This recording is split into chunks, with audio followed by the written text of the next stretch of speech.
We're a pretty big park. During peak season, we could have up to 25,000 people a day coming through the front gate. Besides a dozen roller coasters and 2 major water park attractions, we've got 15 full-service restaurants, 3 dozen quick-service locations, and more than 50 mobile food stands and carts all over the park.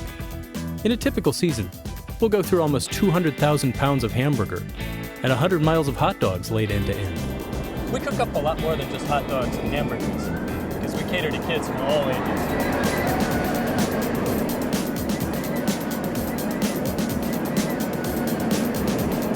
I guess I'm still a kid at heart, so working here is kind of a guilty pleasure. But I'm also a kid with big responsibilities. And because of all our venues and high volume, we've got a huge job cut out for us when it comes to food safety. Our first line of defense is both the most basic and the most critical. What I'm talking about here is personal hygiene. Why is it important?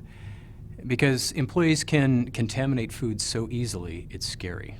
There's a lot of ways they can do it, but it often happens when they transfer harmful microorganisms to the food they touch.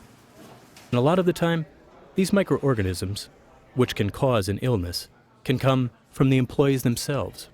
Employees can contaminate food when they either have a foodborne illness or they've been around someone who has one. If the employee is vomiting, has diarrhea or jaundice, the yellowing of the eyes or skin, or if they've got uncovered infected cuts on their hands or arms, there's a good chance they'll pass along the contamination. There's also a risk of contamination if they've touched anything that can contaminate their hands. And then who knows how many times we overlook employees who might be carrying foodborne pathogens, especially someone who looks like they're healthy. With some illnesses, like hepatitis A, a person is most infectious several weeks before symptoms even appear. With others, the pathogens can remain in a person's system for months after all signs of infection have ended. Then there's people who carry pathogens but don't become ill themselves. But guess what? They can still infect coworkers and customers by transferring pathogens to the food they handle. People do things that can spread pathogens without knowing it.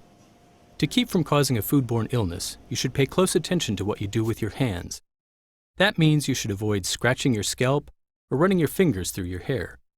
You also shouldn't rub your ears or touch pimples or infected wounds. And don't wipe or touch your nose or cough or sneeze into your hand. You should also avoid certain actions to prevent the spread of pathogens. That includes wearing a dirty uniform and spitting in the operation.